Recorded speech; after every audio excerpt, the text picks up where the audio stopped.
ये कोई आम कहानी नहीं है, ये एक क्रांति की कहानी है। बिल्कुल। एक ऐसी क्रांति जो भारत के क्लासरूम और समाज की सोच को हमेशा के लिए बदलने वाली है। आज हम डिकोड करेंगे सुप्रीम कोर्ट के उस ऐतिहासिक फैसले को जो एक छुपाने वाली बात को मौलिक अधिकार में बदल देता है। वाह, तैयार हैं इस ब्लॉकबस्टर एनालिसिस के लिए? हमेशा तैयार। आज का टॉपिक है मासिक धर्म स्वच्छता, अब एक मौलिक अधिकार। तो चलिए पहली स्लाइड से पर्दा उठाते हैं। चलिए। तो देखिए इस हेडलाइन को। ऐतिहासिक फैसला। सुप्रीम कोर्ट ने एक ऐसा फैसला सुनाया है जिसने मासिक धर्म स्वच्छता मतलब पीरियड हाइजीन को सिर्फ सेहत का मुद्दा नहीं रखा। अच्छा। इसे संविधान का एक, आप कह सकते हैं, अभिन्न अंग बना दिया है और इसे अनुच्छेद 21 यानी जीवन के अधिकार के तहत लाया गया है। अनुच्छेद 21? हाँ, कोर्ट ने केंद्र और राज्यों को बहुत सख्त निर्देश दिए हैं कि स्कूलों में छात्राओं को मुफ्त पैड और साफ शौचालय देना ही होगा। ये अनिवार्य है। अनिवार्य है? जी, यह फैसला छात्राओं की गरिमा, उनकी निजता और शिक्षा, इन सब की सुरक्षा का एक कवच बनेगा। सर एक मिनट, अनुच्छेद 21 तो जीवन का अधिकार है। मैं ये नहीं समझ पा रहा कि सैनिटरी पैड और टॉयलेट जैसी चीजों का जीवन के अधिकार जैसे इतने बड़े संवैधानिक हक से सीधा कनेक्शन क्या है? बेहतरीन सवाल। यही तो इस फैसले का क्लाइमैक्स है। इसे हम अगली स्लाइड में समझेंगे, लेकिन पहले। अरे सर, स्लाइड पर ये एग्जाम अलर्ट का बॉक्स चमक रहा है। सही पकड़ा, और ये परीक्षा के लिए सबसे महत्वपूर्ण है। एग्जाम अलर्ट अनुच्छेद 21 यानी आर्टिकल 21 जीवन और व्यक्तिगत स्वतंत्रता की सुरक्षा की गारंटी देता है। इसे अपनी नोटबुक में अभी हाईलाइट कर लो। ठीक है। तो तुम्हारे सवाल का जवाब इस स्लाइड में है। हेडलाइन देखो, गरिमा के साथ जीने का हक। गरिमा के साथ जीने का हक? हाँ, कोर्ट ने साफ किया कि सिर्फ सांस लेना ही जीवन नहीं है। मतलब गरिमा के बिना जीवन अधूरा है। सोचो, जब हाइजीन की कमी के कारण एक लड़की को शिक्षा से, विकास के अवसरों से वंचित होना पड़ता है, तो क्या ये उसकी गरिमा का हनन नहीं है? हाँ बिल्कुल है। इसीलिए अब बुनियादी सुविधाएं न मिलना मानवाधिकार का उल्लंघन माना जाएगा। पीरियड हाइजीन अब कोई कल्याण या वेलफेयर योजना नहीं है। तो क्या है? ये अब एक अधिकार, एक राइट है। सर, वेलफेयर योजना और अधिकार में क्या फर्क है? ये अंतर इतना महत्वपूर्ण क्यों है? बहुत गहरा सवाल है। देखो, वेलफेयर सरकार की इच्छा पर निर्भर करता है। वो दे भी सकती है, नहीं भी, बजट का बहाना बना सकती है। अच्छा। लेकिन अधिकार तुम्हारा हक है, उसे कोई तुमसे छीन नहीं सकता। सरकार उसे देने के लिए बाध्य है। समझ गया। और सर, यहाँ भी एक एग्जाम अलर्ट है। बिल्कुल, और ये एक लैंडमार्क केस है।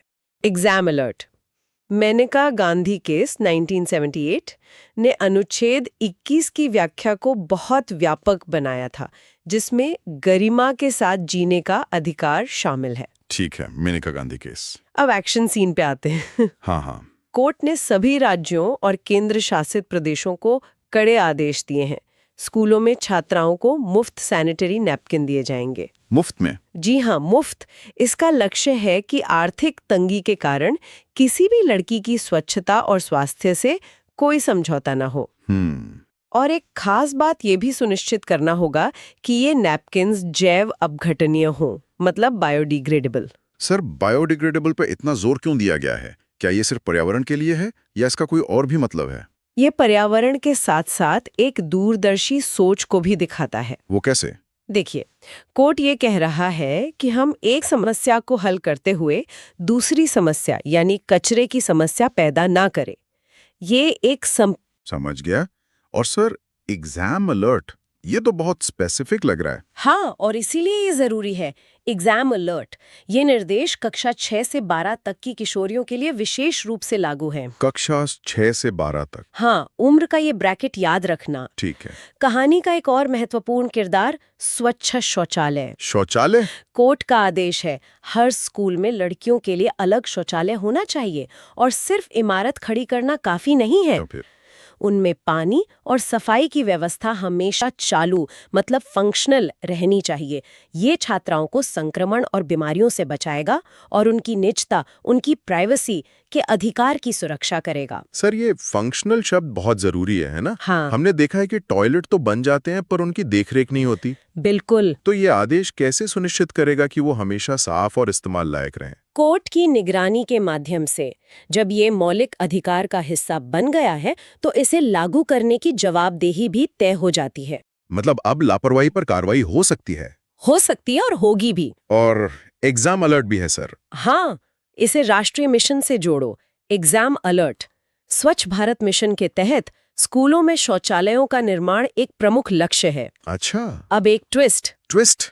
कई लोग सोचते हैं कि ऐसे नियम सिर्फ सरकारी स्कूलों के लिए होते हैं, लेकिन कोर्ट ने साफ कर दिया है सर कि ये प्राइवेट पर भी लागू होंगे। बिल्कुल, यह नियम प्राइवेट स्कूलों पर भी समान रूप से लागू होगा।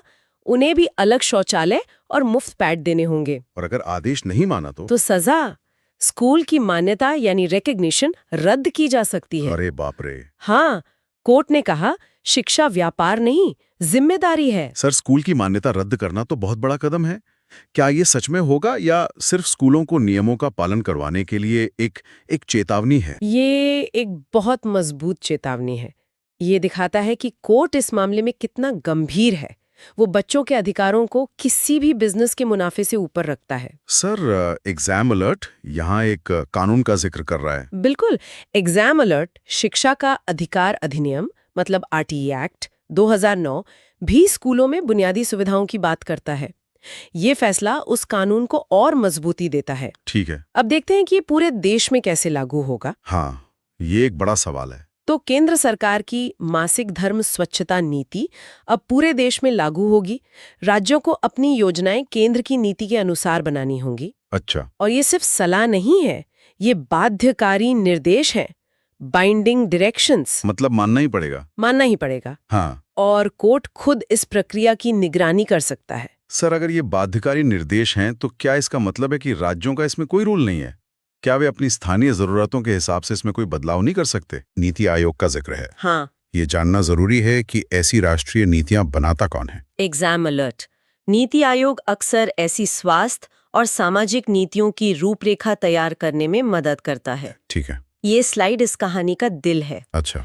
सामाजिक कलंक पर प्रहार।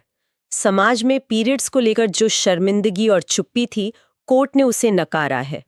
इसे छिपाने वाली बात से हटाकर मानव गरिमा का मुद्दा बनाया गया है।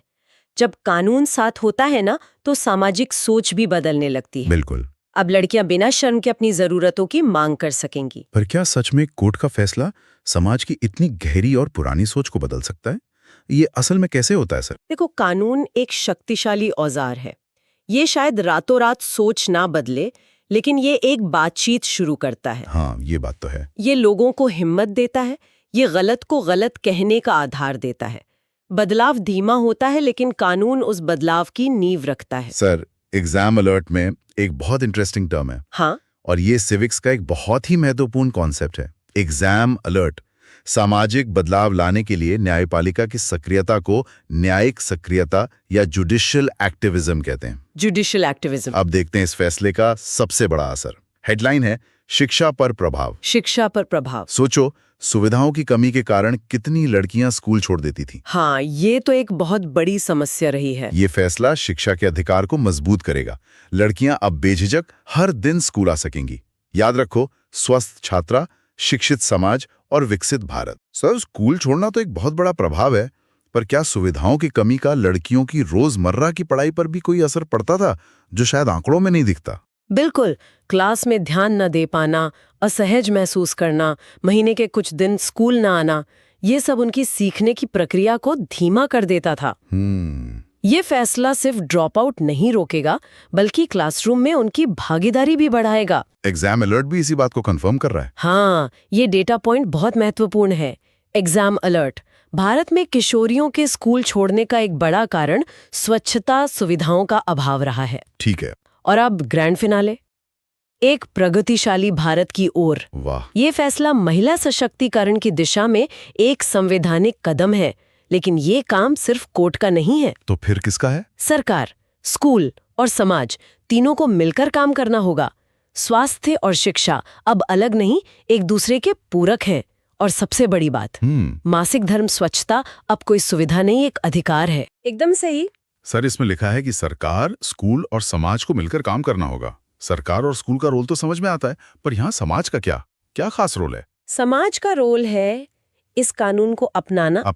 हाँ, परिवारों में खुली बातचीत को बढ़ावा देना, शर्म और झिझक को खत्म करना और ये सुनिश्चित करना कि हर लड़की अपने इस अधिकार के बारे में जाने और उसका उपयोग करे।